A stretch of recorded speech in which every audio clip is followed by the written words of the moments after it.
बिस्मिल्लाहिर्रहमानिर्रहीम बिस्मिल्लाहिर्रहमानिर्रहीम। व्यूअर्स, मैं हूं आपका दोस्त, आपका भाई मलिक नसीर।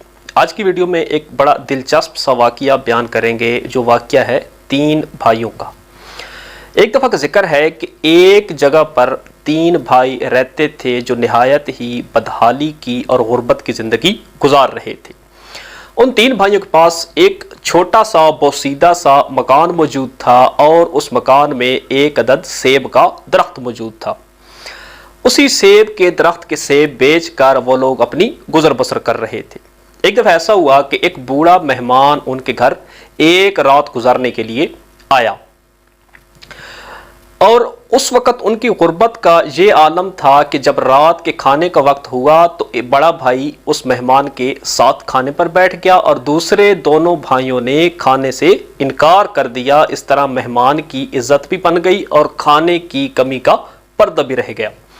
खैर, जब रात हुई, सब सो गए तो वो बूढ़ा मेहमान उठा, उसने आरी पकड़ी और जाकर वो दरख्त काट दिया और रातों रात वहां से निकल गया।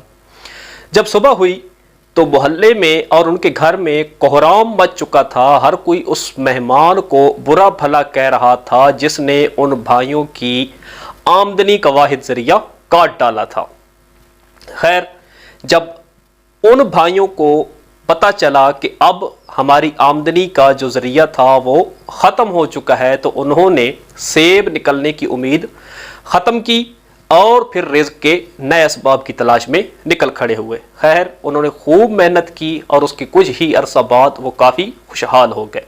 कुछ अरसा बाद जब उस बूढ़े का जो मेहमान उनके रात घर गुजारने आया था, उसका कुछ अरसा बाद वहाँ से गुजर हुआ तो उसने देखा कि उन भाइयों का जो एक बोसीदा किस्म का मकान था, अब वो एक आलीशान घर बन चुका था।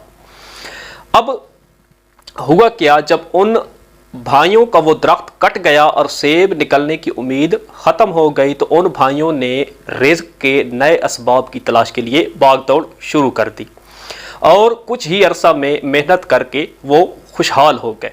हमारी ज़िंदगी में भी कभी कभार ऐसा वक्त आता है जब हम समझते हैं कि हमारा सब कुछ ख़त्म हो चुका है, लेकिन सब कुछ ख़त्म होकर भी ये कुदरत की तरफ से एक नई ज़िंदगी की शुरुआत का इशारा होता है।